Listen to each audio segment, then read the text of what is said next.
السلام علیکم ورحمۃ اللہ وبرکاتہ۔ امید ہے آپ سب خیر و عافیت سے ہوں گے۔ بچپن میں تو آپ سب نے ملا نصر الدین کے بارے میں بہت ساری کہانیاں سنی ہی ہوں گی۔ ان کی کچھ کہانیاں جو ہے ہنسانے والی ہے تو کچھ کہانیاں سبق آموز ہے۔ آج ہم اسی طرح کی ایک سبق آموز کہانی آپ کو سنانے والے ہیں، جو آج کے دور کو دیکھ کر ایسا لگتا ہے کہ یہ بالکل صحیح ہے۔ ایک دن ملا نصر الدین کا دل چاہا کہ ایک پیارے گدھے کو کچھ خاص سیر کرائیں۔ سوچا کیوں نہ اسے گھر کی چھت پر لے جایا جائے تاکہ وہ تازہ ہوا سے لطف اندوز ہو۔ بڑی محنت سے گدھے کو سیڑھیوں کے ذریعے اوپر لے گئے۔ گدھا چھت پر آتے ہی ادھر ادھر دیکھنے لگا، ہوا سونگھی، دم ہلائی اور خوش ہوا۔ کچھ دیر بعد ملا نے سوچا اب گدھے کو واپس نیچے لے جانا چاہیے، لیکن گدھا تو جیسے وہیں کا ہو کر رہ گیا۔ جب بھی اسے نیچے لانے کی کوشش کرتے وہ اپنی جگہ پر جمع رہتا تھا، ہٹنے کا نام ہی نہیں لیتا تھا۔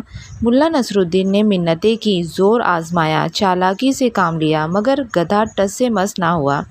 تھک ہار کر ملا نیچے آ گئے اور سوچنے لگے کہ شاید گدھا خود ہی آ جائے گا۔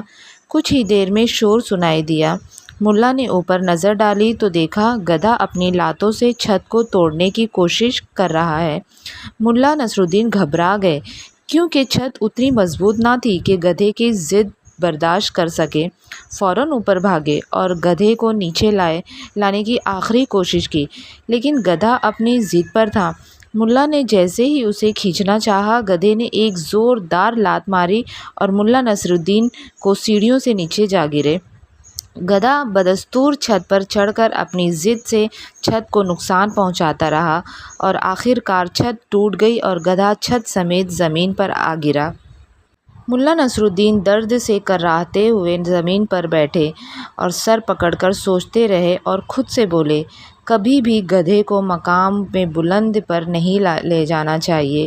وہ نہ صرف خود کو نقصان دیتا ہے بلکہ اس مقام کو بھی تباہ کرتا ہے اور اس شخص کو بھی جو اسے وہاں تک لے جاتا ہے۔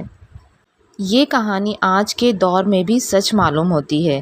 ہم اکثر نااہل لوگوں کو، جاہل لوگوں کو بڑے عہدوں پر بٹھا دیتے ہیں، جو نہ صرف اپنے ملک کو نقصان دیتے ہیں، اپنے ادارے کو نقصان دیتے ہیں، بلکہ انہی لوگوں کو بھی نیچا دکھاتے ہیں جنہوں نے انہیں اوپر پہنچا دیا ہوتا ہے۔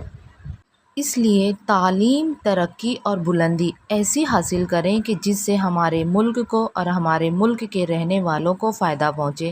جزاک اللہ